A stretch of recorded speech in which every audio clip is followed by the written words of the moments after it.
Noong ika-12 taon ng paghahari ni Nebuchadnezzar sa mga taga-Assyria sa tanyag na lungsod ng Nineveh, si Arphaxad naman ang namumuno sa mga Medo sa lungsod ng Ecbatana. Ang lungsod ay pinaligiran niya ng muog, bawat tipak ng batong ginamit dito ay mahigit 1.5 metro ang kapal at 3 metro naman ang haba.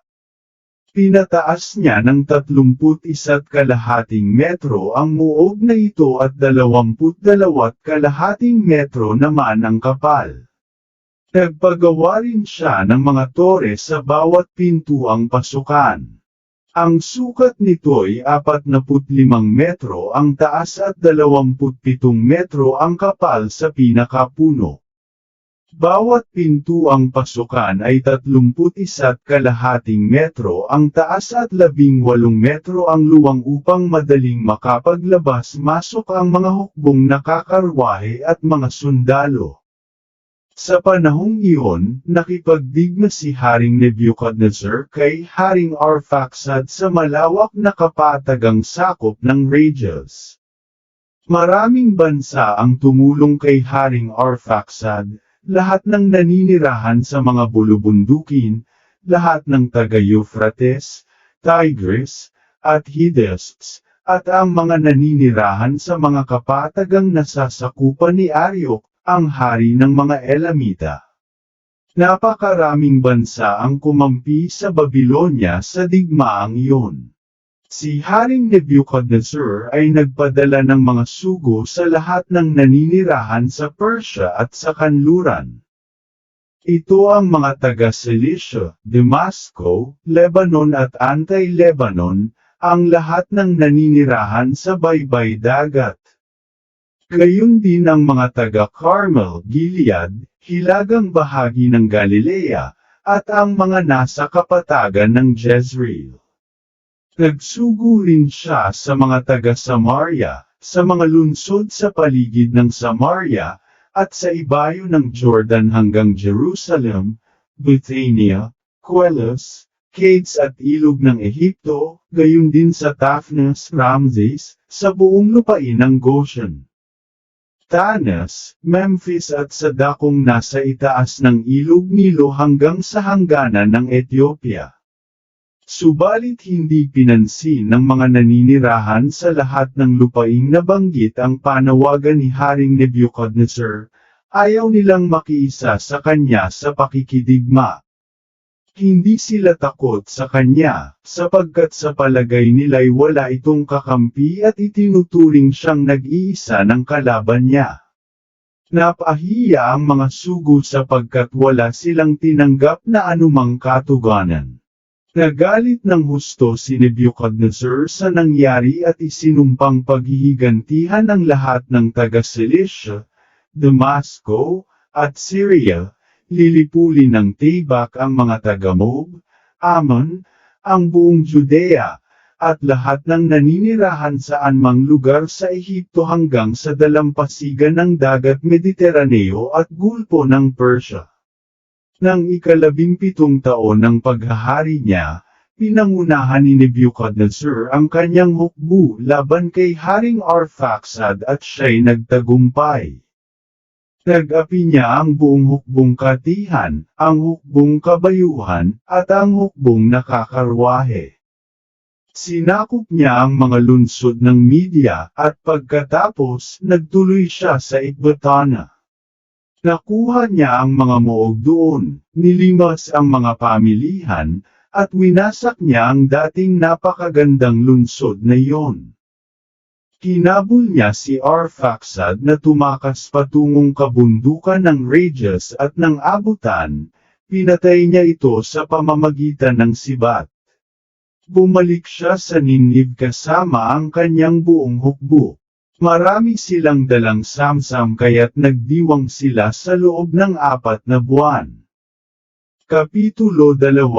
Noong ika-22 araw ng unang buwan ng ika-18 taon ng paghahari ni Nebuchadnezzar, isang pulong ang idinaos sa palasyo.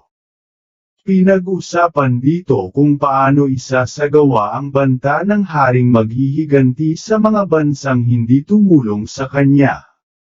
Tinawag niya ang lahat ng kanyang ministro at mga maharlikang kagawad at inilahad ang isang lihim na panukala. Nais niyang malipol ng lubos ang mga bansang nagtaksil sa kanya. Nagkasundo silang patayin ang lahat ng tumangging sumunod sa iniutos niya noon. Pagkatapos ng pulong, tinawag ni Haring Nebuchadnezzar ang pangkalahatang tagapamuno ng kanyang hukbo. Ito'y si Holofernes na siyang kanang kamay ng hari. Sinabi sa kanya ng hari, "Ako na dakilang hari at Panginoon ng sanlibutan ang nag-uutos sa iyo. Lumakad ka at isama mo ang pinakamatatapang nating sundalo, 120,000 sundalo at 12,000 nakakabayo. Salakayin ninyo ang lahat ng lupain sa kanluran na di sumunod sa aking utos. Sabihin mong ako'y ipaghanda ng lupa at tubig para mapatunayang sila'y lubusang sumusuko. Humanda rin sila sa gagawin kong pagsalakay dahil sa matinding puot ko sa kanila. Ang kanilang lupain ay mapupuno ng mga kawal na ipadadala ko upang puksin sila. Malalatagan ng mga sugatan ang mga libis at lulutang ang mga bangkay sa mga ilog at sapa hanggang sa umapaw ang mga ito. Ang makakaligtas na may ipatatapon ko hanggang sa kasulok-sulukan ng daigdig. Mauna ka sa akin at sakupin mo para sa akin ang kanilang lupain. Kung sila'y sumuko sa iyo, bantayan mo silang mabuti hanggang sa araw ng pagpaparusa ko sa kanila. At kung sila'y magtatangkang lumaban, huwag mo silang kakaawaan. Patayin mo sila't samsaman ng ari-arian. Isinusumpa kung anuman ang mangyari sa akin at sa kaharian, ang sinabi kong ito'y matutupad sa pamamagitan ng aking kapangyarihan. Huwag mong lalabagan ang alinmang iniutos ko. Tandaan mong ako ang hari mo. Gawin mo ang aking sinabi at huwag mo itong ipagpaliban pa." Nilisan ni Holofernes ang hari at ipinatawag ang lahat ng mga pinuno, mga general, at mga opisyal ng hukbo ng Assyria. Nakatipon siya ng 120,000 piling sundalo gaya ng iniutos ng kanyang Panginoon at 12,000 pang manunudla na nakakabayo. Sila'y pinagpangkat-pangkat niya upang humarap sa labanan. Nagsama siya ng napakaraming kamelyo, asno at kabayong tagadala ng mga kargamento nila. Marami rin silang dalang mga tupa, baka at kambing para makain nila. Sagana sa pagkain ng lahat ng kawal at marami rin silang salaping ginto at pilak na galing sa palasyo ng hari. Kaya't lumakad nga si Holofernes at ang buong hukbo upang ipaglaban si Haring Nebuchadnezzar. Ang buong hukbo, kabilang ang mga nakakarwahe, at mga hukbong kabayuhan ay naghanda upang salakayin ang mga bansa sa kanluran. May sumama pa sa kanilang isang napakalaking pangkat na hindi mabilang sa dami, 6 mga balang o alikabok sa lupa. Pagkalipas ng 3 araw na paglalakbay mula sa Nineveh, nakarating sila sa kapatagan ng Bekteleh. Nagkampo sila sa may paanan ng kabundukan sa hilaga ng Cilicia. Mula roon, pinangunahan ni Holofernes ang buong hukbo paakyat sa kabundukan. Winasak niya ang Libya at ang Lydia. Sinamsam niya ang mga ari-arian ng mga Rasita at Ismaelitang nakatira sa hangganan ng disyerto patungo sa timog ng Kelos. Pagkatapos, tumawid sila ng Euphrates, nagdaan sa Mesopotamia, at ibinagsak ang bawat napapaderang lungsod sa baybay ng Ilog Abren, hanggang sa makarating sa baybay dagat. Inagaw rin niya ang lupain ng Cilicia at pinuksa ang sinumang nagtangkang lumaban. Pagkatapos, nagpatuloy sila hanggang makarating sa hangganan ng Japhet sa timog papuntang Arabia. Sinakop niya ang mga Midianita, sinunog ang kanilang mga tolda, at nilipol ang mga kawan ng tupa. Anihan na noon ng trigo sa kapatagan ng Damasco nang sila'y sumalakay. Sinunog nila ang lahat ng bukirin. Nilipol nila ang mga kawan ng tupa at bakahan. Sinamsam nila ang mga ari-arian sa mga lunsod. Sinira nila ang kapatagan at pinatay sa tibak ang lahat ng kabataang lalaki. Gayon na lamang ang takot at sindik sa kanya ng lahat ng naninirahan sa Sidon at Tyro, Sur at Osina, at sa Jamnia. Kinatakutan din siya ng mga taga-Azotus at Ashkelon. Kapitulo 3. Kaya nga, ang mga ito'y nagpadala ng mga sugo para makipagkasundo kay Holofernes. Ang sabi nila, mga alipin ninyo kami, Haring Nebuchadnezzar, nagpapatira pa kami sa inyong harapan tanda ng aming pagpapailalim sa anumang mamarapati ninyo. Nasa inyong pagpapasya ang lahat ng aming todang tinatahanan, mga bukirin ng trigo, kawan ng mga alagang hayop, at ang buong lupaing sakop namin. Gawin ninyo ang anumang inyong nais. Kayo na rin ang bahala sa aming mga lunsod at sa mga mamamayan. Pagkaalis ng mga sagong nagdala ng paabang ito, nagpunta si Holofernes sa baybay dagat kasama ang kanyang hukbo, at naglagay ng mga kampo sa mga muog ng lunsod. Nagtakda rin siya ng mga piling kawal na magbabantay sa mga ito. Sa bawat lunsod, pumili siya ng ilang mga tag-aron bilang mga katulong na kawal. Ang mga naninirahan sa mga lunsod na ito at lahat ng nasa karatig bayan ay sumalubong sa kanya na may dalang mga kwintas ng tinuhag na bulaklak at sila'y nagsasayawan sa saliw ng mga tambol. Gayunman, winasak din niya ang buong lupain nila at sinira ang kanilang mga sagradong punong kahoy sapagkat iniutos sa kanyang wasakin ang lahat ng Diyos ng lupain. Sa gayon, bawat bansa ay sasamba kay Nebuchadnezzar lamang, at siya ang dadalanginan bilang Diyos ng bawat bayan. Di nagtagal, nakarating si Holofernes sa Esdraelon, malapit sa Dothan. Ito ang daan papunta sa pangunahing landas paakyat sa kabundukan ng Juda. Nagkampo sila sa pagitan ng Geba at Sitopolis at isang buwang lumagi roon upang maghanda ng pangangailangan ng hukbo. Kapitulo 4. Nabalitaan ng mga Israelitang naninirahan sa Juda ang tungkol kay Holofernes na punong kawal ni Haring Nebuchadnezzar, kung paanong sinalakay ng kanyang hukbo ang mga bansa, at winasak ang kanilang mga templo matapos samsamin ang lahat ng magustuhan. Gayon na lamang ang takot nila sa kanya, at lubha silang nabahala, baka gayon din ang gawin sa Jerusalem at sa templo ng Panginoon na kanilang Diyos. Kababalik pa lamang nila mula sa pagkabihag. Noon lamang nila itinalaga ang templo, ang mga kagamitan nito at ang altar, matapos itong lapastanganan ng kaaway. Kaya nga nagpasabi sila sa buong Samaria, sa Kona, sa Beth-horon, sa Bolmain at sa Jericho, gayon din sa Choba at Esora, hanggang sa kapatagan ng Salem. Ang mga tao ay nagtakda ng mga bantay sa taluktok ng mga burol. Naglagay sila ng mga muog sa mga nayon at nag-imbak ng maraming pagkain bilang paghahanda sa digmaan, katatapos pa lamang nilang mag-ani noon. Nang panahong iyon, si Joachim na pinakapunong pari sa Jerusalem ay sumulat sa mga taga Bethulia at Bethamistain, sa kapatagan ng Esdraelon, malapit sa Dothan.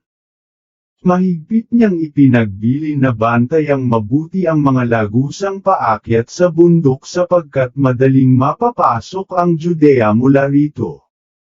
Hindi sila mahihirapang humarap sa mga hukbong Seisalakay sapagkat sa kipot ng lagusan ay 2 tao lamang ang nakakaraan.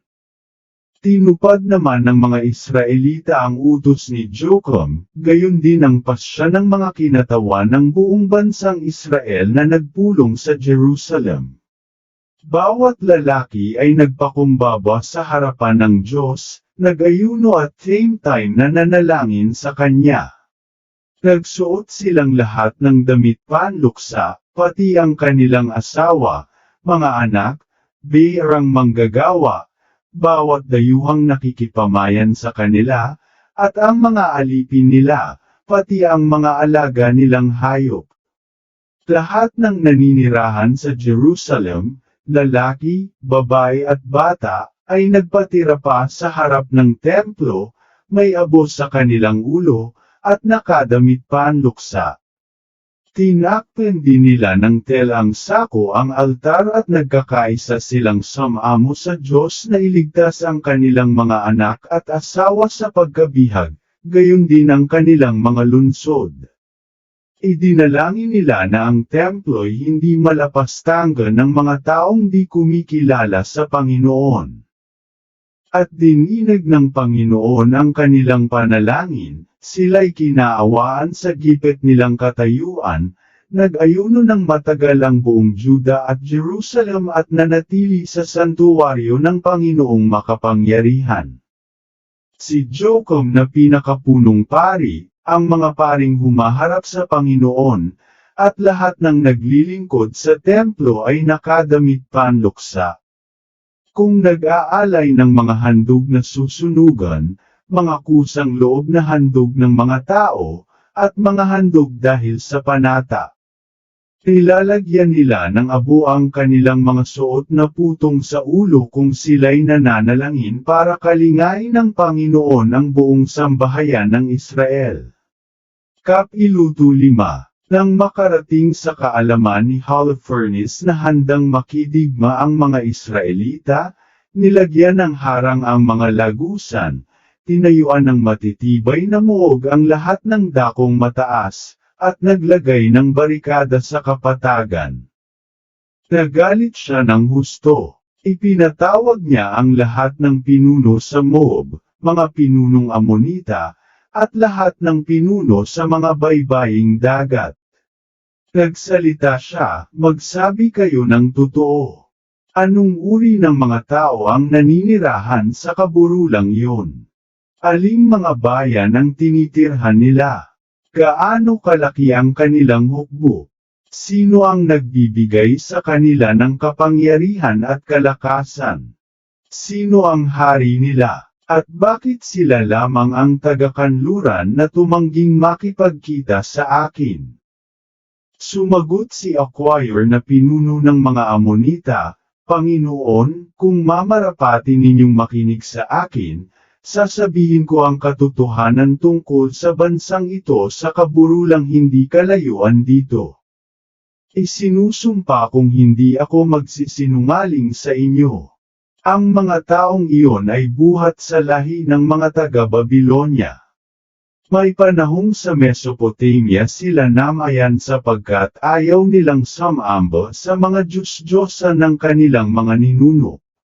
At dahil tinalikuran nila ang turo ng kanilang mga ninuno at sinamba ang Diyos sa langit. Ito ang kinikilala nila ngayon. Noong itaboy nga sila ng mga hukbo ng Babilonya, sila'y lumikas sa Mesopotamia at doon matagal na namalagi. Pagkatapos, iniutos ng kanilang Diyos na iwan nila ang lugar na iyon upang magpunta sa Canaan at doon nga sila tumira. Umunlad ang kanilang buhay at nakaipon sila ng maraming ginto, pilak, at dumami rin ang kanilang kawan ng hayop. Nang magkaroon ng taggutom na lumaganap sa buong Canaan, sila'y pumunta naman sa Ehipto at doon tumira hanggat may pagkain doon. Samantalang naroon, dumami sila ng dumami na hindi na sila makayang bilangin. At ang ganito'y ikinabahala ng hari ng mga Egyptya. Kaya pinahirapan sila, nilinlang at pinilit pagawin ng tisa. Sa tindi ng hirap, sila'y dumaing sa kanilang Diyos at bilang tugon, nagpadala ang kanilang Diyos ng maraming salot sa buong Ehipto. Kaya't ipinagtabuyan sila ng mga Egyptya. Pinatuyo rin ng Diyos na ito ang dagat na pula kaya nakatawid sila at nakarating sa Sinai at sa Kates Barnea. Pinaalis nila ang lahat ng naninirahan sa ilang. At sila'y nanirahan sa lupain ng mga Amo-Aryo. Nilipol nila ang mga taga-Hizbon. Pagkatapos tumawid sila ng Jordan. At nanirahan naman sa kaburulan matapos itaboy ang mga Kanaanita, Perzita, Hebusita, ang mga taga-Shechem, at lahat ng Gergesita. Doon sila nanirahan ng mahabang panahon. Sumasagana sila habang sinusunod nila ang kanilang Diyos, sapagkat siya'y Diyos na namumuhi sa kasamaan. Ngunit nang lumihis sila sa kanyang itinakdang landas na dapat nilang lakaran, naranasan nila ang maraming pagkatalo sa pakikidigma at sila'y dinalang bihag sa ibang bansa. Winasak ng kaaway ang templo ng kanilang Diyos, at sinakop ang kanilang mga lungsod. Subalit nang sila'y magbalik loob sa kanilang Diyos, nakabalik sila mula sa mga pook na kanilang pinagkatapunan. Nakuha nilang muli ang Jerusalem na kinaroroonan ng kanilang templo, at nanirahan sila sa kaburulan sapagkat walang nananahan doon. Kaya nga, Panginoon ko, kung may nagawang masama ang mga taong ito at sila'y sumusuway sa kanilang Diyos, at kung mapatunayan nga nating sila'y nagkasala, sumalakay tayo at digmin sila. Ngunit kung wala silang kasamaang ginawa, hayaan natin sila sapagkat sila'y tiyak na tutulungan ng kanilang Diyos at tayo ang pagtatawanan ng lahat. Matapos magsalita si Acquire, marami ang tumutol. Hiningi ng mga tauhan ni Holofernes at ng lahat ng nanggaling sa Moab at sa lupain sa hangganan na ipapatay si Acquire. Ang sabi nila, hindi kami natatakot sa mga Israelita. Hindi nila kayang lumaban. Sumalakay na tayo, Holofernes. Madali silang matatalo. Kapitulo 6. Nang tumahimik ang pag-uusap-usap nila, sinabi ni Holofernes kay Acquire at sa lahat ng nagkakatipong Moabita at mga hukbong dayuhan na binubuo ng mga Amonita. At sino ka ba, Acquire, ikaw at ang mga kasamahan mong angka ni Ephraim, para magkunwang propeta sa amin, gaya ng ginawa mo ngayon? Bakit mo sasabihing huwag digmin ang Israel sapagkat iingatan sila ng kanilang Diyos? May iba pa bang Diyos maliban kay Nebuchadnezzar? Sa taglay niyang kapangyarihan, maglalaho ang kanilang lahi sa balat ng lupa. Hindi sila mailigtas ng Diyos nila. Kaming naglilingkod kay Nebuchadnezzar ang magpapabagsak sa kanila na parang sila'y iisang tao lamang. Hindi sila makakatagal sa lakas ng aming hukbong nakakabayo. Susunugan namin sila. Dadanak ang masaganang dugo sa kanilang mga burol, at magkakapatong-patong ang mga bangkay nila sa kapatagan. Hindi sila makakapanag sa amin, sa halip, malilipol silang lahat. Ito ang itinakda ni Haring Nebuchadnezzar, ang Panginoon ng buong sanlibutan. Ito ang sinabi niya at siyang mangyayari. Ikaw naman, Acquire, ikaw na amanitang upahan, kataksilan ng sinabi mong ito. Kaya mula ngayon, hindi mo ako makikita hanggang sa mapaghigantihan ko ang lahing ito ng mga takas mula sa Ehipto. At pagbabalik ko, ang espada ng aking mga kawal at ang sibat ng aking mga pinuno ang papatay sa iyo, bilang karagdagan sa kanilang mga napatay. Dadalhin ka nila ngayon sa isa sa mga bayan sa kaburulan. Gayunman, hindi ka mamamatay hanggat hindi mo natitikman ang aking parusa sa iyo. Kung nakakatiyak kang hindi sila mahuhulog sa aming kamay, huwag kang magmukhang malungkot. Subalit ito ang tandaan mo, magkakatotoo ang lahat ng sinabi ko. At iniutos ni Holofernes sa kanyang mga tauhang naghihintay sa labas ng tolda na dakpin si Aquaior, dalhin sa Bethulia at ibigay sa mga Israelita. Dinakip nga nila ito, inilabas ng kampo at dinala sa kaburulan sa may bukal sa gawing ibaba ng Bethulia. Nang makita sila ng kalalakihan doon, ang mga ito'y kumuha ng mga sandata at umakyat sa burol at pinaulanan ng mga bato ang mga tauhan ni Holofernes upang hindi makaakyat. Subalit kumubli naman ang mga ito sa isang panig ng burol. Iginapos nila si Aquaior sa kainiwan sa ibaba ng burol. Pagkatapos, nagbalik sila kay Holofernes. Pagbaba ng mga Israelita, kinaligan nila si Aquaior at dinala sa Bethulia, sa harapan ng mga punong bayan. Kabilang dito sina Uzias na anak ni Mikas na mula sa lipi ni Simeon, si Cabris na anak ni Gotonil, at si Carmis na anak ni Malquiel. Tinawag ng mga ito ang pinuno ng bayan, maging ang mga kabataan at mga kababaihan. Nagtakbuhan sila upang masaksihan ang magaganap. Nang maiharap na si Aquaior, itinanong sa kanya ni Uzias kung ano ang nangyari.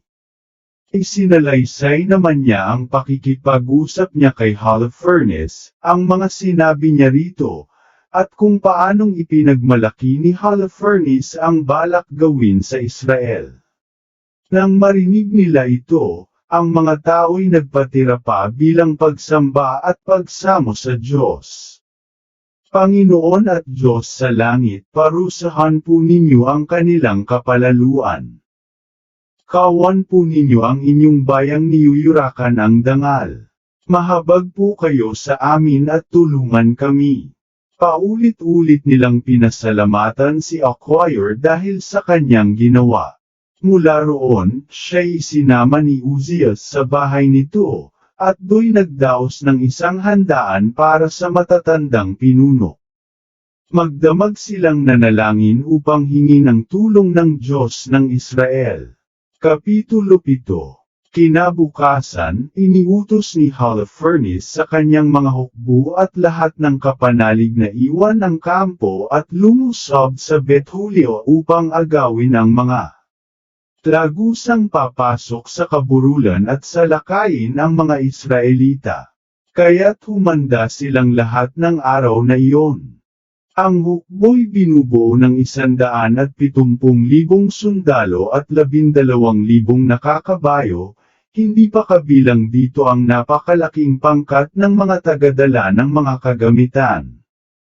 Sila'y nagkampo sa kapatagang malapit sa Bethulia. Ang kampo'y napakalaki, ang luwang ay abot sa Baalbaim patungong Dotan at ang habay hanggang Seaman na paarap sa Esdreden. Nang makita ng mga Israelita ang di mabilang na hukbong sandatahan, naligalig sila. Tilipuli ng mga taong ito ang buong bayan. Mapupuno sa dami nila ang mga bundok, kapatagan, at burol, sabi nilang labis na nababahala. Ngunit kahit nababahala, kumuha ng sandata ang mga lalaki, nagsindi ng mga ilawan sa mga tanggulan, at magdamag na nagbantay. Kinaumagahan, pinangunahan ni Holofernes ang kanyang hukbong kabayuhan. Kitang-kita sila ng mga Israelitang nasa Bethulia. Siniyasat niya ang mga lagusan ng bayan at ang mga bukal na iniigiban ng mga Israelita. Nang makitang mapapakinabangan ang mga bukal, inagaw niya ang mga ito. Matapos magtakda ng mga kawal na magbabantay doon, siya'y nagbalik na sa kanyang kampo. Nagpuntahan kay Holofernes ang lahat ng pinuno ng mga Edomita, Moabita, at mga bayan sa baybayin ng dagat. Sabi nila, "Makinig po kayo sa aming payo, Panginoon naming Holofernes, kung nais ninyong makaligtas sa mapait na pagkatalo ang inyong hukbo." Ang mga Israelitang iyan ay hindi nananangan sa kanilang mga sibat kundi sa kataasan ng kaburulang kinalalagyan nila. Hindi madaling akyatan ang mga tuktok nyon. Kaya, nakikiusap kami, huwag na nating tuwirang lusubin sila, nang huwag kayong malagasan kahit isang kawal. Mamalagi na lamang po kayo sa inyong himpilan at ang mga kawal sa kanilang kampo. Ipakubkob na lamang po ninyo sa inyong mga kawal ang mga bukal sa paanan ng burol. Sapagkat doon umiigib ang lahat ng taga-Bethulia. Kapag uhaw na sila ay isusuko rin nila ang bayan. Samantala, kaming lahat na may aakyat sa mga kalapit na burol at doon magbabantay para walang makalabas mula sa lungsod. Mamamatay sa gutom ang kanilang asawa at mga anak. Bago pa sila abutin ng tibak, mahahandusay na ang kanilang mga bangkay.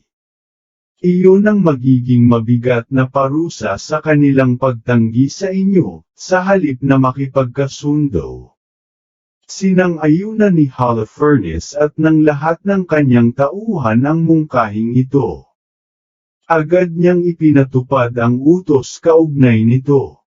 Ang pangkat ng mga Moabita ay lumakad kasama ng 5,000 taga-Assyria at nagkampo sa kapatagan. Pinigilan nila ang pagdaloy ng mga bukal na igiban ng mga Israelita. Ang mga Edomita naman at mga Amonita ay umakyat at nagbantay sa kaburulang nasa itaas ng Dotan. Pinapante nila ang iba sa gawing timog silangan papuntang Igrebol, malapit sa Kos sa may ilog ng Makmer. Sa kapatagan tumigil ang natitirang hukbong Asiryo. Malawak ang lugar na iyon at naging napakalaking kampo, halos mapuno ng kanilang mga tolda at mga kagamitan.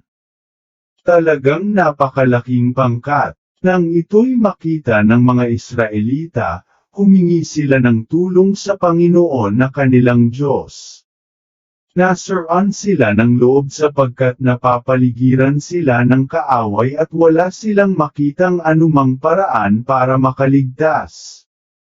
Hinaranggan ng hukbong taga-Assyria ang pasukan at labasan ng mga Israelita sa loob ng 34 na araw.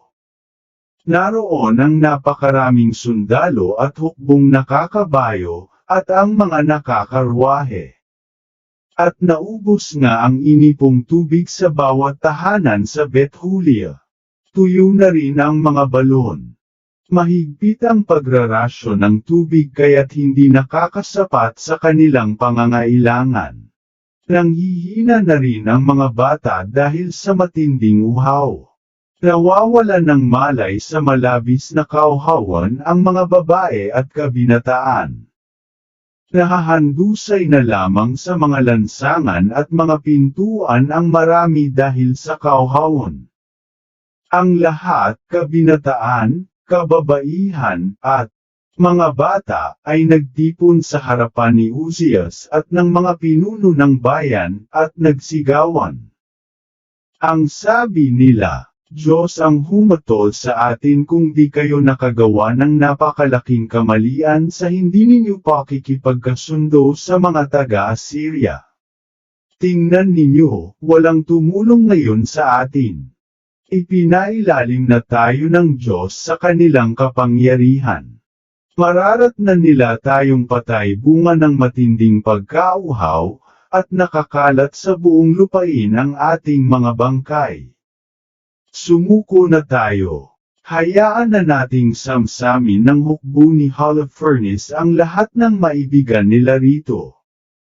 Mas mabuting magpabihag tayo, kahit tayo'y maging mga alipin ay buhay naman tayo.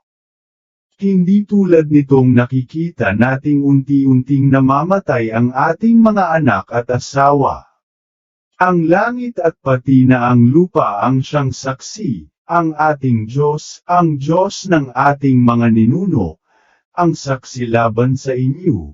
Pinaparusahan tayo ng Diyos dahil sa ating mga kasalanan at sa kasalanan ng mga ninuno natin. Naway huwag magkatotoo ang aming babala sa araw na ito. Pagkasabi niyon, ang buong kapulungan ay nanaghoy ng malakas at tumawag sa Panginoong Diyos. At sinabi naman sa kanila ni Uzias, magpakatatag kayo, mga kaibigan. Magtiis pa tayo ng 5 araw, at ipadarama sa atin ng ating Panginoong Diyos ang kanyang pagkahabag. Sigurado kung hindi niya tayo pababayaan. Ngunit kung wala tayong tanggaping tulong pagkalipas ng 5 araw, saka ko gagawin ang inyong hinihiling sa akin. At pinabalik niya sa kanya-kanyang puok na binabantayan ang mga kalalakihan.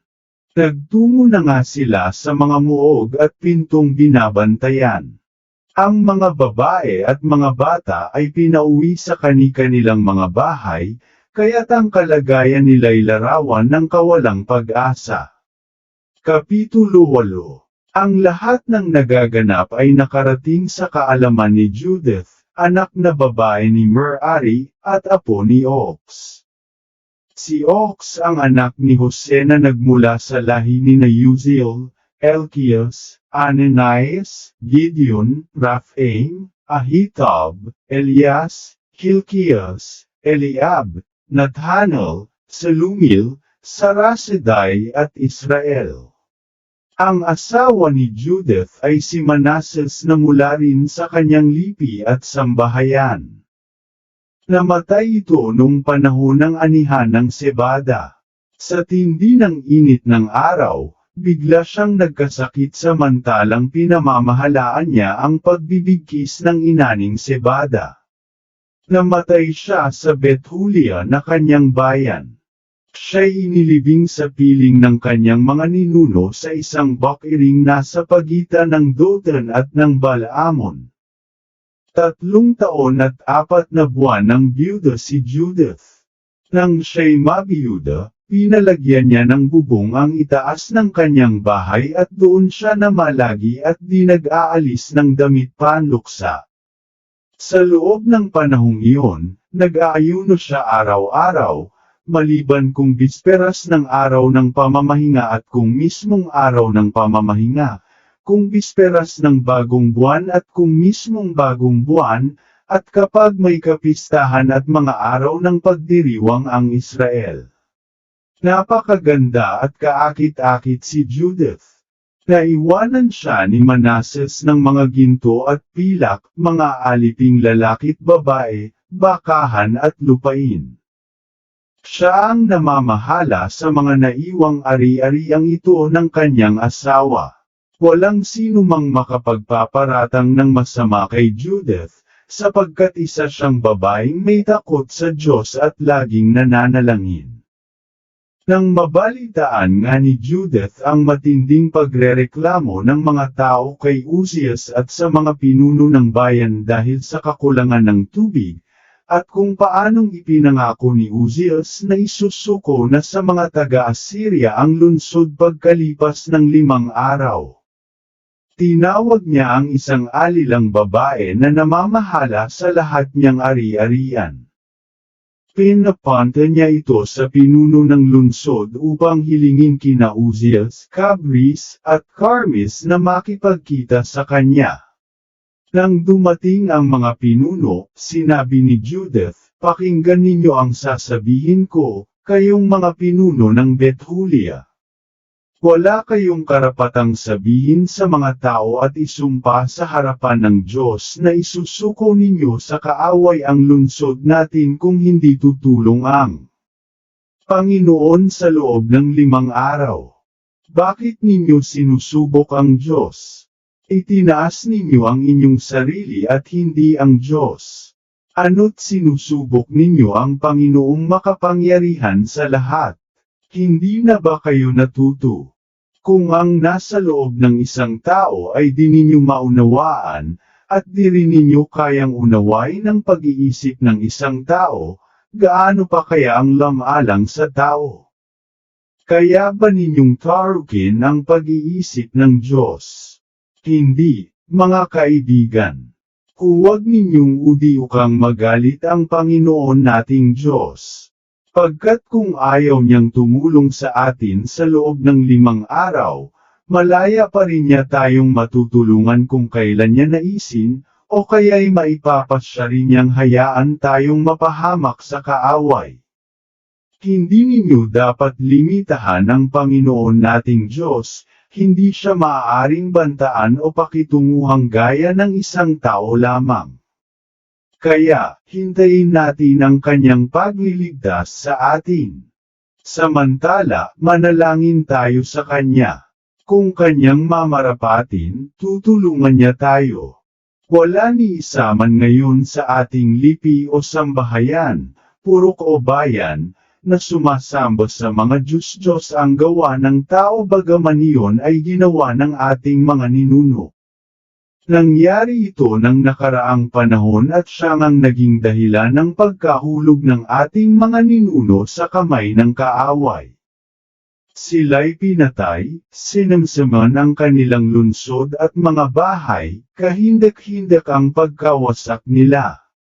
Subalit tayo'y walang ibang kinikilala kundi ang Panginoon nating Diyos, at nagtitiwala tayong hindi niya itatakwil ang sinuman sa ating lahi.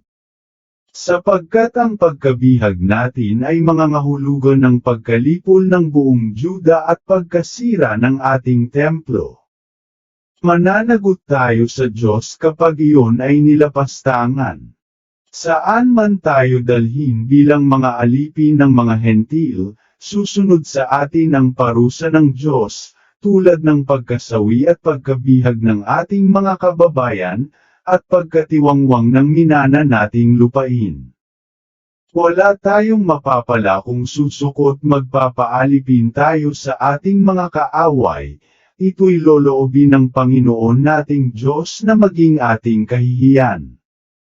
Kaya nga, mga kaibigan, maging huwaran tayo sa ating mga kababayan, sapagkat nasa mga kamay natin ang kaligtasan nila, pati ng santuwaryo, templo, at altar. Dapat tayong magpasalamat sa Panginoon nating Diyos, sinusubok lamang niya tayo, gaya ng ginawa sa ating mga ninuno. Alalahanin ninyo ang pagsubok na ginawa kay Abraham at kay Isaac, at ang nangyari kay Jacob noong siya'y nasa Mesopotamia at naglilingkod bilang pastol ng kawan ni Laban na kanyang amain.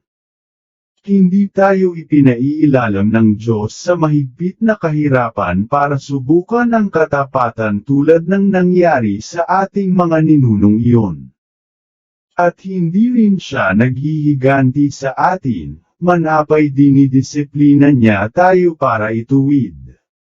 At sumagot si Uzias, tama ang sinabi mo, totoong lahat ang iyong binanggit, at walang makapagpapabulaan dyan. Hindi lamang ito ang kauna-unahang pagkakataon na pinatunayan mo ang iyong karunungan. Sa pulpa sa iyong pagkabata, napatunayan na namin ang matuwid mong paghatol. Subalit nagkakamatay na ang mga tao dahil sa uhaw, kaya't napilitan kaming mangako at sumampang gayon ang gagawing hakbang. Ikaw ay babaeng may takot sa Diyos. Ipanalangin mo kami, hingin mo sa Panginoon na magpaulan para mapuno ang ating mga balon nang hindi tayo manlupaypay sa kawalan ng tubig. Sumagot naman si Judith, pakinggan ninyo akong mabuti. Ako'y may gagawin at magugunita ito ng lahat ng salinlahi. Magbantay kayo mamayang gabi sa pintuang pasukan at ako na may lalabas na kasama ang aking lingkod. Bago sumapit ang araw na ipinangako ninyo upang isuko sa ating kaaway ang lungsod na ito, ililigtas ng Panginoon ang bansang Israel sa pamamagitan ko.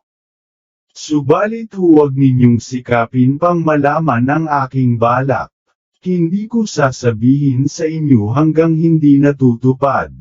Nang magkagayon, sinabi sa kanya ni Uzias at ng ibang pinunong bayan, lumakad kang. Taglay ang pagpapala namin. Sumayo ang Diyos sa paghihiganting gagawin mo sa ating mga kaaway. At nilisan nila ang tahanan ng babae at nagbalik sa kanilang lugar. Kapitulo 9. Naglagay si Judith ng abo sa kanyang ulo, binuksan ang damit upang ipakita ang damit panluksa na suot niya sa ilalim, saka nagpatira pa. Nang mga sandaling iyon, ginaganap ang paghahandog ng panggabing insenso sa templo ng Diyos sa Jerusalem. Malakas na nanalangin si Judith, sabi niya, Panginoong Diyos ng aking ninunong si Simeon, binigyan po ninyo siya ng tibak upang makapaghiganti sa mga dayuhang dumukot kay Dina, na isang birhen, at sumire sa kanyang damit, pinahiya siya, hinalay, at dinungisan ang kanyang dangal, bagamat ito'y iyong ipinagbabawal. Dahil dito, ibinigay ninyo sa kaaway ang kanilang mga pinuno, sila'y pinatay at natigmak ng dugo sa higang ginamit nila sa kanilang pagsasamantala sa dalaga. Inyong pinatay ang mga alipin at ang kanilang mga Panginoon sa kanilang mga laklak ang trono. Hinayaan ninyong maaga ang mga asawa nila at dalhing bihag ang kanilang mga anak na dalaga. Ang kanilang kayamanan ay sinamsam at ipinamahagi sa inyong minamahal na mga anak na lalaki na masigasig na naglilingkod sa inyo. Ang mga kapatid ni Dina'y labis na nagulat sa kalapastanganang ito sa kanilang pamilya, kaya't sila'y napasaklolo sa inyo. O Diyos, aking Diyos, dinggin din ninyo ang samo ko, na isang byuda. Lahat ng naganap noon, ang nangyayari ngayon, at ang susunod pang magaganap ay pawang may kapahintulutan ninyo. Kayo ang nagbalak ng mga umiiral, gayon din ang mangyayari pa, at ang itinakda ninyo'y nagaganap nga. Ang mga bagay na hinahangad ninyo ay nagsasabi ngayon, narito na kami. Sapagkat handa ng lahat ang inyong mga kapasyahan, at humahatol kayo ayon sa nababatid ninyo mula pa noong una. Inyong nakikita ang nagkakatipong mga taga-Assyria na nagyayabang dahil sa dami ng kanilang mga hukbong lakad at nakakabayo, at dahil sa lakas ng taglay nilang mga sandata. Marami nga silang kalasag at sibat, panat palaso, ngunit di nila kilala ang Diyos na nagpapahinto ng lahat ng digmaan, Panginoon ang inyong pangalan. Igupo ninyo ang kanilang hukbo, at durugon ng inyong galit ang kapangyarihan nila. Sapagkat balak nilang lapastanganan ang inyong templo, na do'y sinasamba kayo, at tigpasin ang mga hawakan ng inyong altar. Masdan ninyo ang kanilang kapalaluan, ibuhos ninyo sa ulo nila ang inyong puot. Bagamat ako'y isang byudo lamang, palakasin pa ninyo ako. Upang may sigaw ko ang aking binabalak. Gamitin ninyo ang panlilinlang na sasabihin ko upang sila'y mapuksang lahat, ang alipin kasama ng kanyang Panginoon. Ibagsak ninyo ang kanilang kataasan sa pamamagitan ng kamay ng isang babae. Sapagkat ang inyong kapangyarihan ay dinasasalig sa dami o sa lakas ng mga tao. Manapay kayo ang Diyos ng mapagpakumbaba, tumutulong sa mahihirap, umaalalay sa mahihina, lumilinggap sa mga walang kakayahan, at nagel iligtas sa mga nawawala ng pag-asa.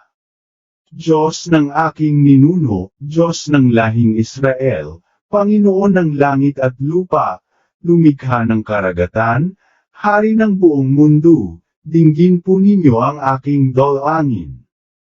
Loobin po ninyong sila'y masugatan at masaktan ng aking mga salitang may pandaraya, sapagkat masama ang binabalak nila sa inyong tipan at banal na tahanan, sa bundok ng Zion, at sa mga tahanang minana ng inyong mga anak. Loobin din po ninyo na maunawaan ng buong bansa at bawat lipi, na kayo ang Diyos na makapangyarihan at nananaig sa lahat, at walang iba pang makapagsasanggalang sa sambayanan ng Israel kundi kayo lamang. Kapitulo 10. Matapos manalangin sa Diyos ng Israel, tumayo si Judith. At tinawag ang kanyang lingkod na babae saka bumaba at pumasok sa silid na tinitigilan niya kung araw ng pamamahinga at mga kapistahan. Hinubad niya ang damit panluksa. Gayon din ang kanyang kasuotang pambiyuda. Pagkatapos, naligo siya at nagpabango. Sinukli niya ang kanyang buhok at nilagyan ng mga palamuti. Nagbihis siya ng pinakamagara niyang damit na ginagamit niya kapag may mga tanging kasayahan noong nabubuhay pa ang kanyang asawang si Manases.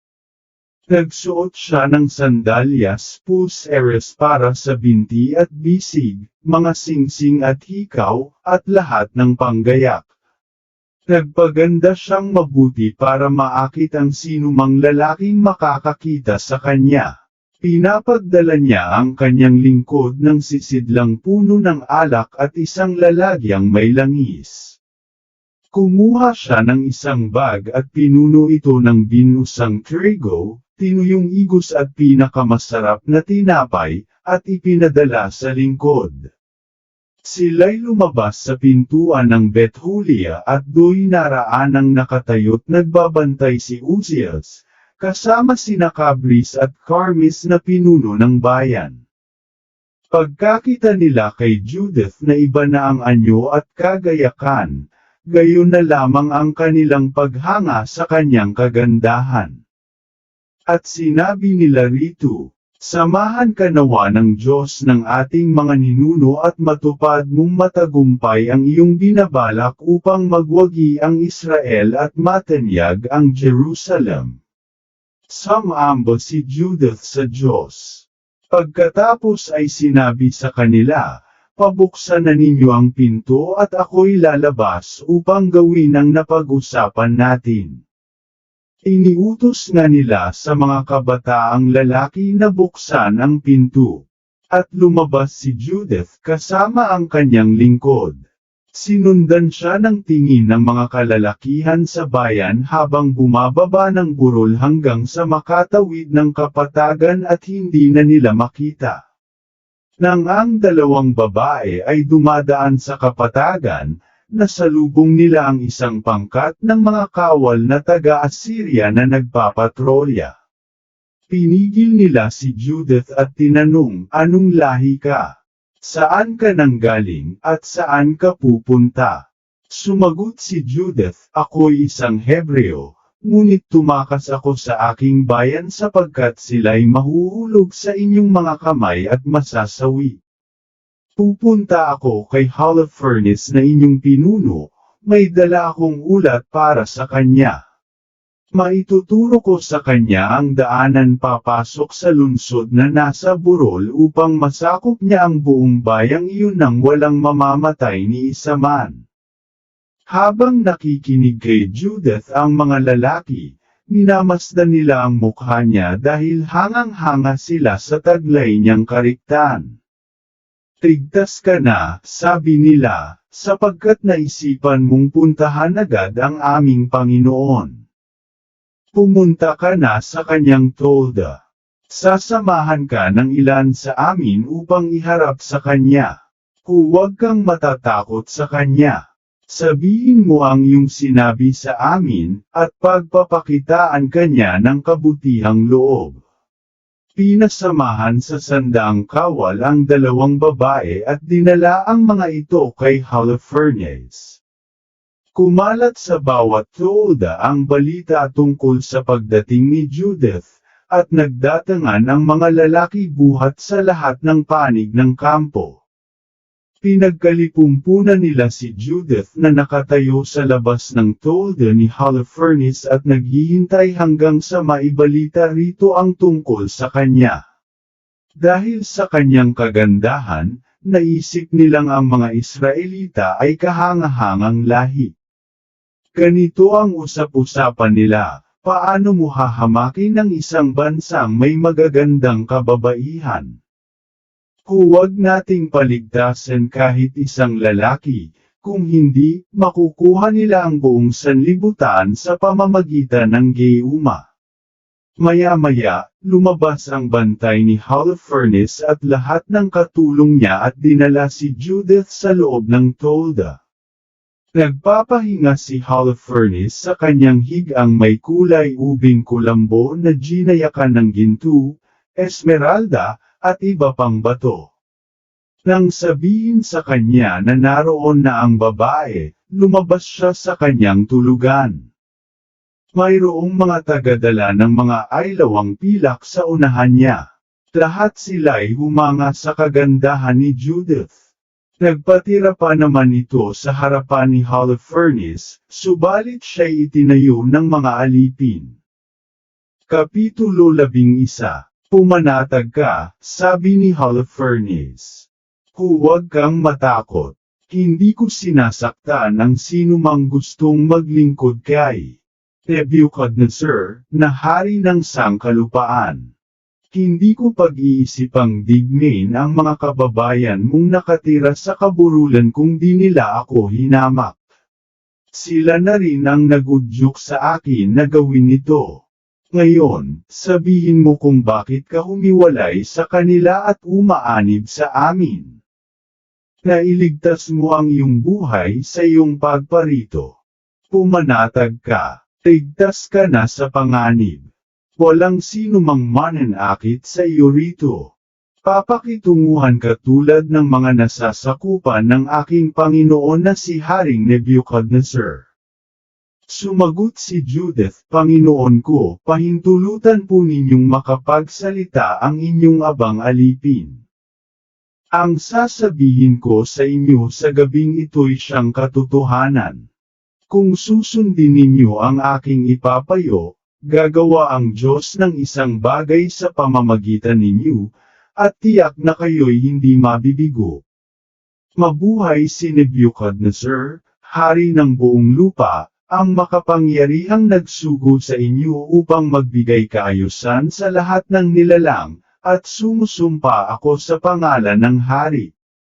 Sa pamamagitan ninyo, hindi lamang mga tao ang naglilingkod sa kanya, maging ang maiilap na hayop, mga baka, at mga ibon ay naglilingkod din sa kanya.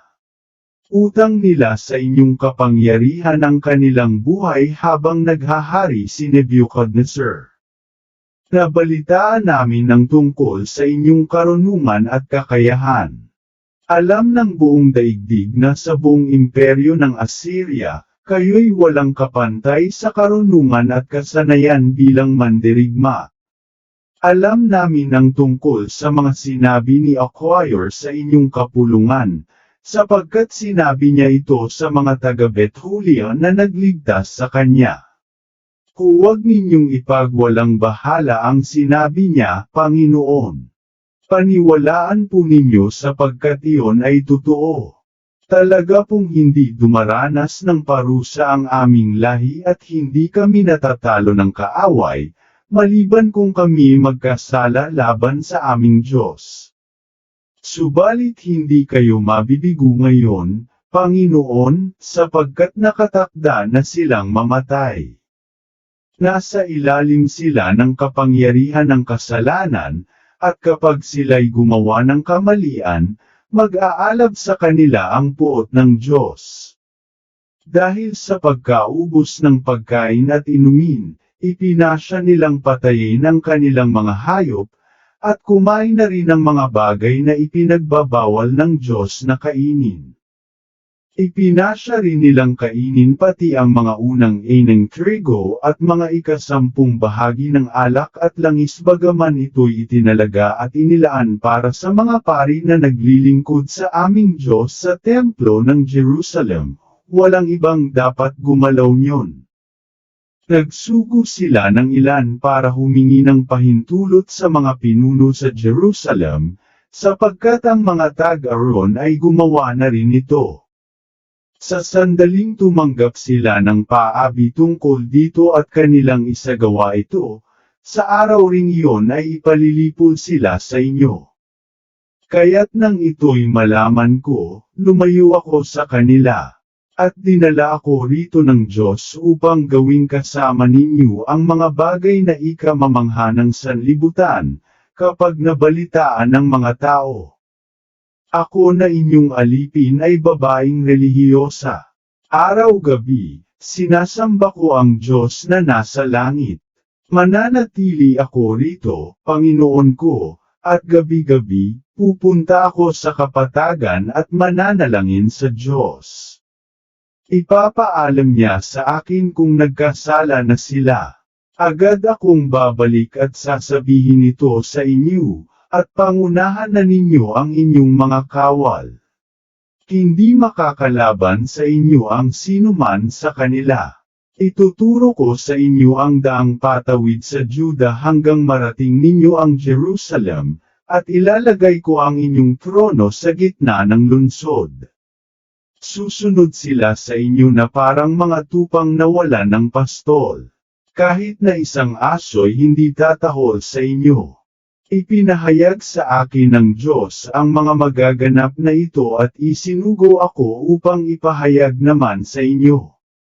Nasiyahan si Holofernes at ang lahat ng kasama niya sa mga sinabing iyon ni Judith. Namangha sila sa kanyang karunungan. Sabi nila, sa buong daigdig ay walang babaeng makakapantay sa kagandahan at katalinuhan niya. At sinabi ni Holofernes, salamat sa Diyos sa pagsusugo sa iyo rito mula sa inyong bayan upang bigyan kami ng tagumpay at ng kapahamakan naman sa mga humamak sa aking hari. Napakaganda mo at mabubuti ang iyong sinabi. Kung gagawin mo ang iyong ipinangako, ang iyong Diyos ay magiging aking Diyos. Ikaw naman ay titira sa palasyo ni Haring Nebuchadnezzar at matatanyag sa buong daigdig. Kapitulo 12. Pagkatapos, iniutos ni Holofernes na dalhin si Judith sa kinalalagyan ng kanyang hapag na may nakahanda ng mga kagamitang pilak. Nagpahanda siya ng pagkain para sa babae at nagpalabas din ng alak mula sa mga pagkain at inuming nakalaan para sa kanyang sarili. Subalit tumanggi si Judith, hindi po ako makakakain yan, dahil susuway ako sa aming kautusan. Kakainin ko na lang po ang baon ko. Ngunit ang sabi ni Holofernes, kung maubos na ang baon mo, saan kami magpapakuha ng ganyan? Wala ka namang kalahi dito sa aming kampo. Sumagot si Judith, kung paanong ikaw ay buhay, Panginoon ko, tinitiyak ko sa inyo na hindi mauubos ang dala kong pagkain bago gawin ng Panginoon sa pamamagitan ko ang kanyang itinakda. Dinala siya ng mga tauhan ni Holofernes sa isang tolda at doon siya natulog. Nang madaling araw na, gumising si Judith at nagpasabi kay Holofernes, Panginoon, maaari po bang iutos ninyong ako'y paigang lumabas at manalangin? Iniutos naman ni Holofernes sa kanyang mga tauhan na palabasin sa kampo ang babae. 3 araw siyang namalagi sa kampo at gabi-gabi lumalabas siya sa kapatagan ng Bethulio upang maligo sa bukal. Pagkapaligo, nananalangin siya sa Panginoong Diyos ng Israel para pagpalain ang kanyang binabalak para sa kanyang bayan. Pagkaraan nito, nagbabalik na siyang malinis sa kampo, at nasa loob ng Toad hanggang sa dalhin sa kanya ang kanyang hapunan. Nang ika-4 na araw, nagdaos si Holofernes ng isang salo-salo para sa matataas na pinuno ng kanyang hukbo, ngunit hindi kasama rito ang mga pinunong magbabantay noong araw na iyon. Sinabi niya kay Bagoas, ang yunukong nakakaalam ng kanyang personal na kapakanan, puntahan mo ang babaeng Hebreo na nasa ilalim ng iyong pangangalaga, at himukin mong makisalo sa atin at uminom kasama natin. Kaiya-hiya tayo kung palalampasin natin ang pagkakataong makatalik ang isang babaeng kasing ganda niya. Pagtatawanan lang niya tayo kapag hindi natin siya nakuha. Pinuntahan nga ni Bagoas si Judith at sinabi rito, magandang dilag, inaanyayahan ka ng aking Panginoon sa kanyang Toad bilang panauhing pandangal sa kanyang salusalo. Halika't makipag-inuman sa amin at magpakasaya. Ipalagay mong ikaw ay isang babaeng taga-Assyria na dumalo sa palasyo ni Nebuchadnezzar.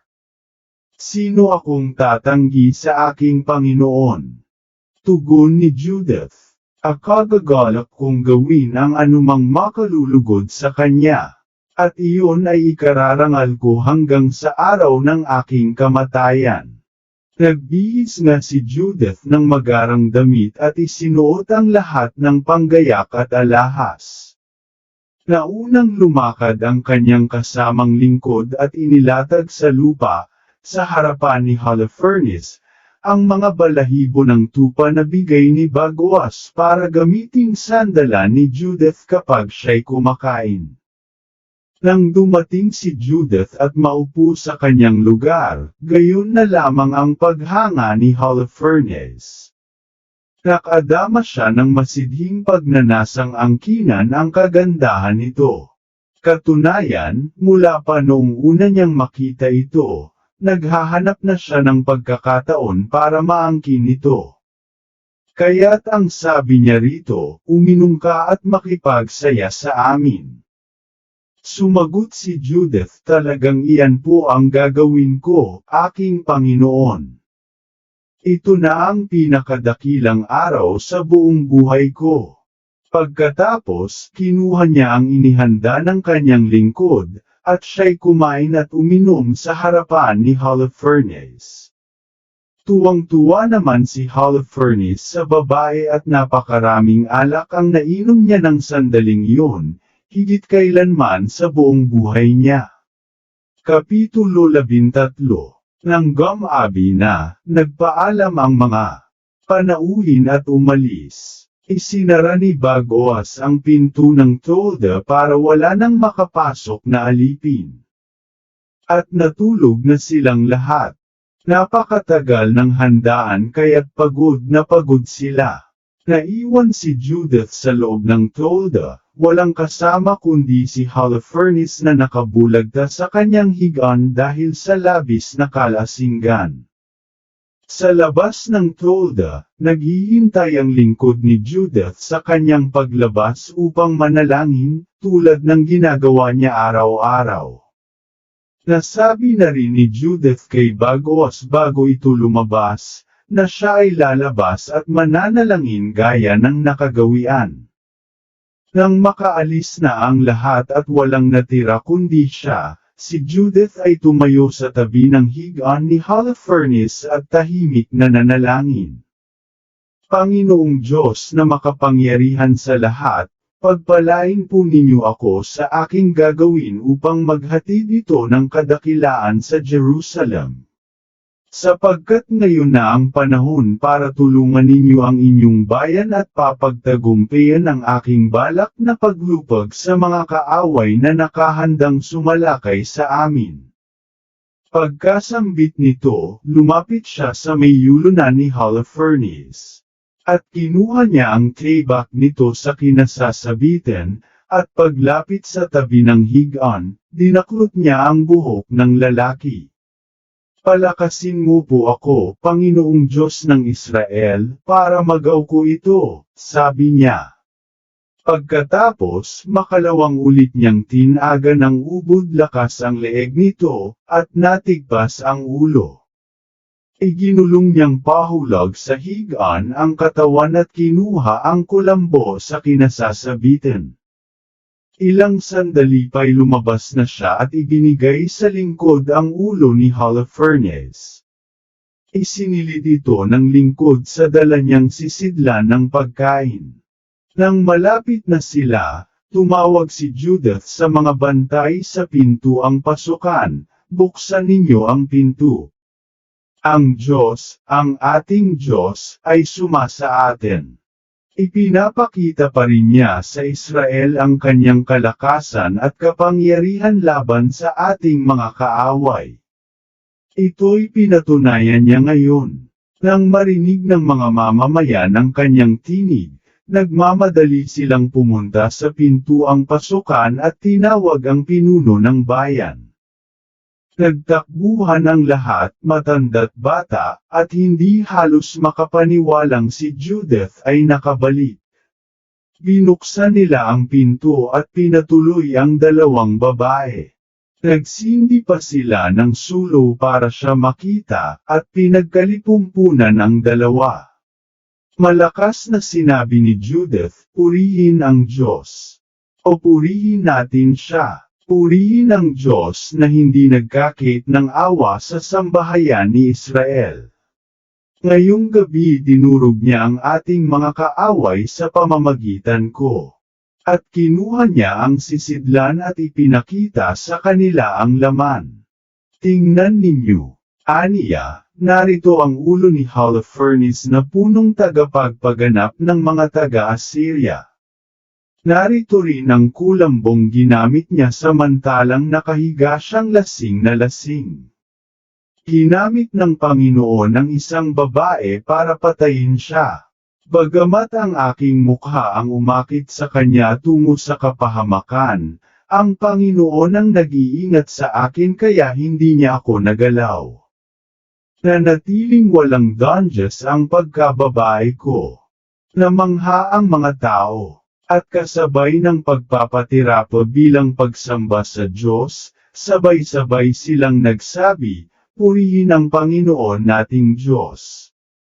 Kiniya niya sa araw na ito ang mga kaaway natin. At sinabi ni Uzias kay Judith, anak, sumasa iyo ang pagpapala ng Diyos na kataas-taasan. Higit kang pinagpala kaysa lahat ng babae sa lupa. Purihin ang Panginoon, ang Diyos na lamalang sa langit at lupa. Siya ang tumulong sa iyo para pugutan ang pinunong kaaway. Ang pananalig sa Diyos na nagudyok sa iyo ay hindi na mapaparam sa isip ng mga tao habang ginugunita nila ang kapangyarihan ng Diyos. Ang iyong ginawa ay maghatid nawa sa iyo ng karangalan sa habang panahon, at ng maraming pagpapala. Inilagay mo sa panganib ang iyong buhay alang-alang sa ating bayan nang ito'y nabibingit sa malaking kahihiyan. Matatag mong tinaluntan ang matuwid na daan ng Diyos. Tumugon ang lahat, Amen. Amen. Kapitulo 14. Pagkatapos ay, sinabi ni Judith sa kanila, makinig kayo, mga kababayan. Kunin ninyo ang ulong ito at isabit sa labas ng pader. Pagsikat ng araw, ang bawat matapang na lalaki ay kumuha ng sandata at lumabas ng bayan.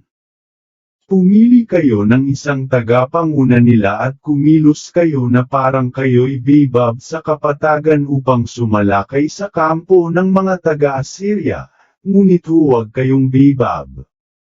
Kukunin ng mga taga-Assyria ang kanilang mga sandata, at magtatakbuhan sa kampo nila upang gisingin ang kanilang mga pinuno. Pupunta naman ang mga ito sa tolda ni Holofernes subalit hindi nila siya matatagpuan. Malilito sila at magsisitakas. Sa gayon, habulin ninyo sila, kayong lahat na naninirahan sa loob ng mga hangganan ng Israel. Patayin ninyo ang lahat ng inyong aabutan. Ngunit bago ang lahat, dalhin ninyo sa akin ang amanitang si Acquire. Nais kong makita niya at kilalanin ang taong humamak sa Israel at nagsugo sa kanya rito sa paniniwalang siya'y mamamatay na kasama natin. Sinundo nga nila si Acquire mula sa bahay ni Uzias. Nang dumating ito at makita ang ulo ni Holofernes na hawak ng isa sa mga kalalakihang nagkakatipon, nawalan siya ng malay at bumagsak sa lupa. Itinayo nila siya at siya'y nagpatira pa sa paanan ni Judith bilang pagbibigay galang. Ang papuri sa iyo ay aawitan sa lahat ng kampo sa Juda at sa gitna ng mga bansa.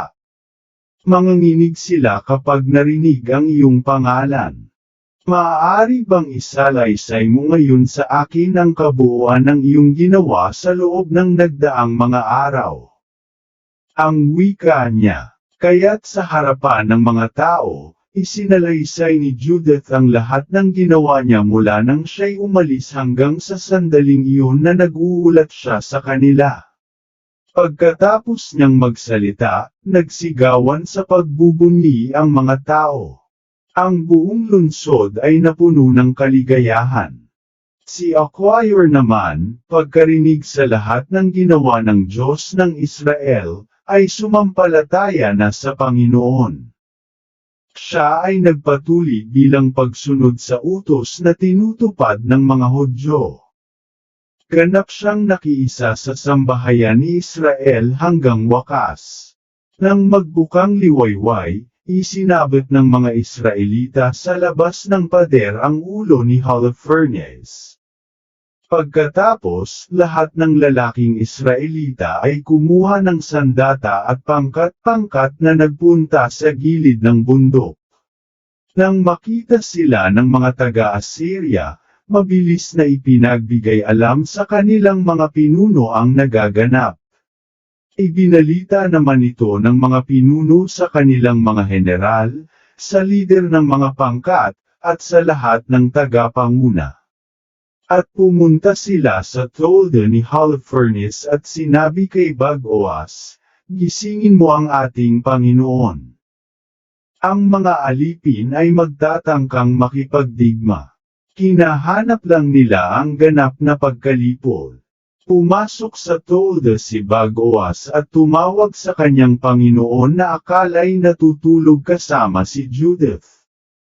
Nang walang sumasagot, hinawi niya ang tabing, tumuloy sa loob, at nakita ang bangkay na walang ulo. Bigla siyang nagpalahaw ng pag-iyak, na naghoy, at winasak ang kanyang kasuotan. Pinasok niya ang toldang tinutuluyan ni Judith at nang di niya ito natagpuan, patakbo siyang nagbalik sa pangkat na nasa labas, at ang sabi niya, "Napaglalangan tayo ng mga alipin." Isang babaeng Hebreo ang naghatid ng napakalaking kahihiyan sa sambahayan ni Haring Nebuchadnezzar. Nariyan sa loob si Holofernes, bangkay na walang ulo. Nang ito'y marinig ng mga pinuno ng hukbong taga-Assyria, winasak nila ang kanilang mga mahabang panloob na kasuutan at gayon na lamang ang panghihilakbot nila. At napakinggan sa kampo ang nakakatulig na tilian at hagulgulan. Kapitulo 15. Ang mga sundalong nasa loob ng mga tolda naman ay nabigla ng malaman ang nangyari. At nanggotol silang lahat sa takot. At nagkagulo-gulo na. Nagkanya-kanya sila ng takbo patungo sa iba't ibang panig para makatakas. May nagtakbuhan sa mga daan, may nakarating sa kapatagan at sa kabundukan. Umatras din ang mga inatasang magbantay sa palibot ng mga burol ng Bethulia, at sa kanilang pagtakas, sinagupa sila ng mga taga-Israel. Nagsugo si Uzias sa Bethmestain, sa Bibay, sa Choba, sa Kola, at sa buong bayang Israel upang ibalita ang nangyari, at upang himukin silang lumabas para patayin ang mga kaaway. At nang matanggap ang balitang ito, nagkaisa silang harapin ang kalaban, at napatay nga nila ang mga ito hanggang sa Tsoba. Dumating din ang mga nasa Jerusalem at mga nakatira sa kabuluhan sapagkat ibinalita rin sa kanila ang nangyari sa kampo ng kaaway. Pinakamaraming napatay ang mga taga-Gilead at Galilea, sapagkat lumabas sila hanggang sa hangganan ng Damasco. Ang iba pang naninirahan sa Bethulia ay sumalakay sa kampo ng mga taga-Assyria at napakaraming nasamsam na kayamanan. Nang magbalik buhat sa pamumuksa ang mga lalaking Israelita, kinuha nila ang natirang masasamsam. Pati ang nasa mga nayon at bayan sa kabuluhan ay maraming nakuha sapagkat talagang napakarami ng kayamanang naroon. Pagkatapos, dumating si Joachim, ang pinakapunong pari, at ang mga bumubuo ng sanggunian ng bansang Israel mula sa Jerusalem. Nakita nila ang kahangahangang ginawa ng Panginoon para sa Israel at nais din nilang makaharap at batiin si Judith. Nang makaharap na nga nila ito, nagkaisa sila sa pagpaparangal sa kanya. Ikaw ang karangalan ng Jerusalem. Itinampok ang Israel dahil sa iyo. Ipinagkakapuri ka ng ating bansa. Nagawa mong lahat ito ng nag-iisa. Napakalaking kabutihan ang nagawa mo para sa Israel. Ang Diyos ang lugod na lugod. Pagpalain ka ng Diyos na makapangyarihan sa lahat, habang ikaw ay nabubuhay. At sumagot ang mga tao, Amen. Inabot ng 30 araw bago natapos samsaman ng mga Israelita ang kampo ng mga taga-Assyria. Ibinigay nila kay Judith ang tolda ni Holofernes, lahat ng kasangkapang pilak, mga higan, mga sisidlan, at lahat ng kagamitan nito. Kinuha niya ang mga ito at isinakay sa kanyang asno, ang iba'y inilagay sa mga kariton. Nagtipon ng lahat ng babae sa Israel para makita at maparangalan si Judith. Nagpakita rin sila ng tanging sayaw para sa kanya. Si Judith na may kumuha ng mga sanga ng olibo at ibinigay sa mga babaeng kasama niya. Ipinutong nila sa kanilang ulo ang mga sanggang ito, gayon din kay Judith. Pumunta siya sa unahan ng lahat ng nagsasayaw, sumunod sa kanya ang mga babae, at sumusunod sa likuran ng kalalakihan ng Israel, hawak-hawak ang kanilang sandata, nakasuot ng mga kwintas na bulaklak at masayang umaawit ng papuri sa Diyos. Kapitulo 16. Pinangunahan ni Judith ang buong bansang Israel sa isang awit ng pasasalamat. Lahat ay ubos lakas na umawit ng papuri. Ganito ang awit ni Judith, purihin ang Diyos, siya ay awitan, tugtugin ang tamborin, gamitin ang pampiyang, isang bagong awit, siya'y papurihan, siya ay tawagin ng tayo'y tulungan. Siya'y Panginoon, maging ng digmaan. Pinapatigil niya ito, kung kinakailangan, ako'y iniligtas sa mga kalaban, muling ibinalik sa dating tirahan. Mula sa hilaga, mga kabundukan, lumusob ang mga kaaway, hukbong libu-libo ang kasamang kawal, halos ang mga ilog at mga kapatagan, maging mga bundok, lubos na nakalatan. Tinangkang ang bansa natin ay sunugin, mga kabataan hangad ay lipulin, maging mga bata, layon ay durugan, at ang mga dalagay kanilang bihagan. Ngunit humadlang ang Panginoon natin babae ginamit, upang sila ay bigin. Ang bayani nila'y nakitil ang buhay, ngunit ang pumatay ay di mga kawal, anak ni Merari, babaeng matapang, kagandahan ito ang siyang lumanlang. Dahil nga kay Judith, ang bansang Israel kanyang natubos sa pagkaalipin. Hinubad niya ang kasuotang balo, nagsuot ng kasuotang lino, nagpahid ng pabango, naglagay ng mga palamuti. Sa taglay niyang ganda at kagayakan, lubos na naakit ang pinunong kaaway. Sandalyas na suot kay gandang pagmasdan, lalong nagayuma, mabunying general, ang naging kapalit nito'y kanyang kamatayan. Sa tapang ni Judith, ang taga-Persia ay namangha, nanginginig ang mga Medo sa kanyang ginawa. Ang bayang Israel, sumigaw sa tuwa, nahanggo sa wakas, sa buhay na Ab. Ang mga kaaway ay pawang nangalat, dahilan sa takot, sila'y nagsitakas. Kami ay nagbuhat sa lahing alipin, ngunit ang kaaway, natakot sa amin, maraming napatay ng aming tugisin, ang hukbo ng Diyos, ang kasama namin. Ako ay aawit ng bagong awitin, ikaw, Panginoong Diyos, aking pupurihin, ang taglay mong lakas, di kayang lupigin. Bayaang maglingkod ang mga nilalang, silang sa utos mo'y nagtamo ng buhay, nang ang ilong nila ay iyong hingahan, kaya itong madlay dapat kong igalang. Kapag ika'y lumapit, bundok, karagatan, pawang manganginig, hindi mapalagay, maging mga bato'y pawang natutunaw.